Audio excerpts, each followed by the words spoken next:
सीमा के माता पिता का निधन उसके बचपन में ही हो गया था, जिसके बाद उसके चाचा चाची ने उसे पाल पोस कर बड़ा किया था। चाची सीमा से बहुत ज्यादा चिढ़ा करती थी और उससे घर के सारे काम कराया करती थी। ऐसे ही एक दिन जब सीमा कपड़े धो रही थी, तभी चाची कुछ कपड़े और लाकर उसके आगे पटक देती हैं और कहती हैं, अरे इतने धीरे धीरे हाथ चलाती है, कितनी बार बोला है समय से काम कर लिया कर, लेकिन महारानी सुबह 7 बजे तक सोकर नहीं उठती है। चाची सुबह 7 बजे उठकर मैं घर का सारा काम कर तो लेती हूँ, फिर और जल्दी में उठकर क्या करूँ? जुबान लड़ा रही है, अगर जितनी जुबान चलती है ना उससे अच्छा हाथ चला लेती तो कम से कम कुछ काम करना सीख लेती। ना जाने ससुराल में जाकर क्या ही गुल खिलाएगी। आरती ये बोलकर वहाँ से बड़बड़ाते हुए चली जाती है। अब सीमा की आंखों में आंसू आ जाते हैं और वो रोते हुए कहती है, मैं घर का सारा काम अकेले करती हूँ, चाची मेरी किसी भी काम में कोई मदद नहीं करती। फिर भी चाची मुझे जब भी कुछ सुनाती रहती है, और अगर मैं कुछ कहूँ तो मुझे ही उल्टा जवाब देती है। अगर मेरी माँ होती तो मुझे इतना सब कुछ नहीं सहना पड़ता। ऐसे ही सीमा अपने मायके में सारा काम किया करती और सब लोगों का बहुत अच्छे से ध्यान रखा करती। कुछ दिन गुजरते हैं और एक दिन जब उसके चाचा काम से वापस घर आते हैं तो अपनी पत्नी आरती से कहते हैं, आरती, सीमा के लिए एक रिश्ता है। घर में जॉइंट फैमिली है, लेकिन उनकी कोई डिमांड नहीं है। उन्हें बस लड़की कामकाज ही चाहिए, और सीमा को तो तुमने सारे घर का कामकाज सिखाई रखा है। मैं तो सोच रहा हूँ अब हम सीमा के हाथ पीले कर देते हैं, कम से कम हम उसकी जिम्मेदारी से मुक्त भी हो जाएंगे। बिल्कुल ठीक कह रहे हैं जी आप। आखिर कब तक ऐसे घर में बिठाकर खिलाते रहेंगे? अब हमें इसकी जिम्मेदारी से मुक्त हो जाना चाहिए। वैसे भी घर के काम के अलावा ये करती भी क्या है, मुफ्त की रोटी तो तोड़ती है। तुम ठीक कह रही हो आरती। अब हम इसकी शादी कर देते हैं, उसके बाद ये जाने और इसके ससुराल वाले जाने, हमें इससे क्या लेना देना। बिन माँ बाप के बच्चे को पाल पोस कर इतना बड़ा कर दिया, वही बहुत है। ये सारी बातें दरवाजे के पास खड़ी हुई सीमा सुन रही थी, जो कि अपने चाचा के लिए पानी लेकर आई थी। वो रोने लगती है और अपने माँ बाप से कहती है, अगर आज मेरे माँ बाप जिंदा होते तो मेरी शादी करने से पहले 100 बार सोचते कि लोग कैसे हैं, रिश्ता अच्छा है या नहीं। लेकिन मेरे चाचा चाची को मेरे भविष्य की बिल्कुल भी फिक्र नहीं है।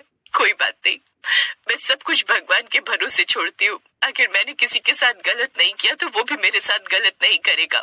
ये बोलकर सीमा कुछ नहीं कहती और कुछ ही दिनों में उसकी शादी शोभित नाम के लड़के से तय हो जाती है। शोभित वैसे तो एक मिडिल क्लास फैमिली का लड़का था, लेकिन उसकी फैमिली थी बहुत अच्छी।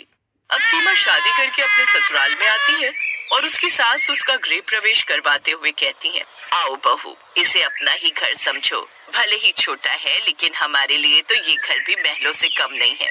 सीमा की ननद ने कहा, हाँ भाभी, आइए ना, मैं आपको पूरा घर दिखाती हूँ। हमने आपके कमरे को गेंदे के फूलों से सजाया है। सीमा से कभी भी उसके मायके में इतने प्यार से किसी ने बात नहीं की थी। सब लोगों का ये बर्ताव देखकर उसकी आंखों से आंसू बह निकलते हैं। तभी लता अपने हाथों से उसके आंसू पोंछते हुए कहती है, मैं जानती हूँ मेरी बच्ची, तुझे अपने मायके से बहुत लगाव होगा, इसलिए तुझे उनकी याद में रोना आ रहा है। लेकिन कोई बात नहीं, तू इस घर को भी बहुत जल्दी अपना लेगी।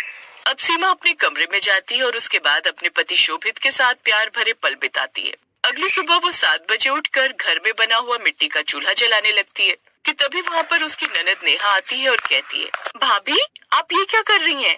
अभी तो आपके हाथों की मेहंदी का रंग भी नहीं उतरा और आप ये चूल्हा चौका संभालने लग गई। अभी आप आराम करो। वैसे भी आप शादी में बहुत ज्यादा थक गई होंगी ना। पर नेहा, आज तो मेरी पहली रसोई की रस्म है, ये सब तो मुझे ही करना है ना।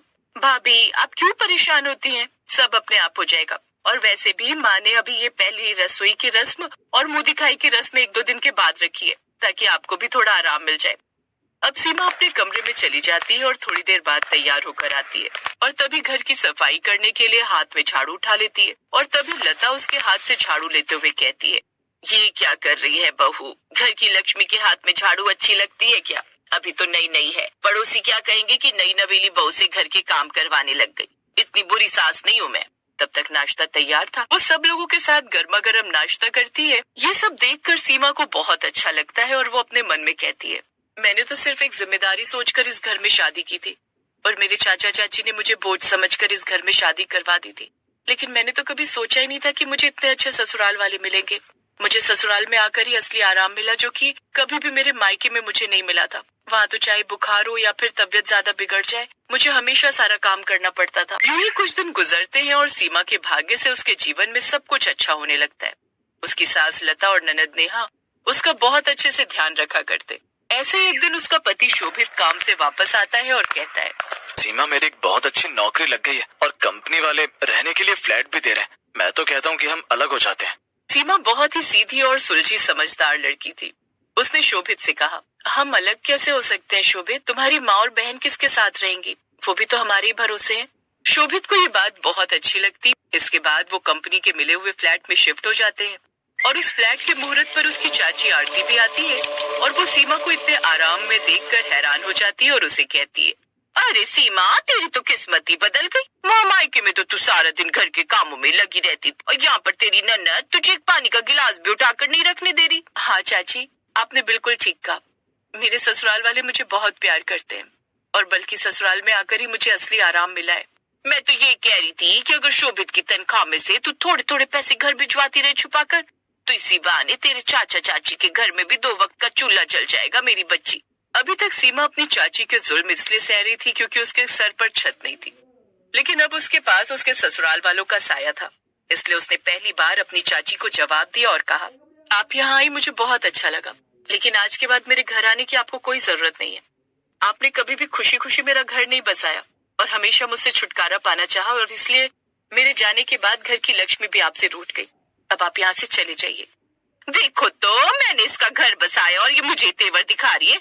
कोई बात नहीं, देखती हो तेरे ससुराल वाले तुझे कब तक आराम देते हैं। आरती ये बोलकर अपने पति को लेकर वहाँ से चली जाती है, लेकिन उसे नहीं पता था कि सीमा ने सच में अपने ससुराल वालों का दिल जीत लिया था। कुछ ही समय के बाद उसके परिवार वालों को पता चलता है कि सीमा गर्भवती है। बहू, हमारे खानदान का पहला बच्चा आने वाला है, इसलिए तुझे अपना बहुत अच्छे से ख्याल रखना होगा और अब से घर का सारा काम मैं और नेहा मिलकर कर लेंगे। तुझे बस आराम करना है। पर माँ जी, नेहा का तो कॉलेज भी होता है, वो घर का काम कैसे कर पाएगी? और आपसे भी सुबह सुबह में सारा काम नहीं हो पाएगा। फिर ये नालायक शोभित क्या करेगा? वैसे भी काम से 6 बजे आ जाता है और उसके बाद 11 बजे तक फोन चलाता रहता है। ये हमारे काम में मदद करेगा, लेकिन तू सिर्फ और सिर्फ आराम करेगी। तेरे दुख भरे दिन बीत गए हैं, अब तुझे सिर्फ खुश रहना है और अपना और हम सबका ध्यान रखना है।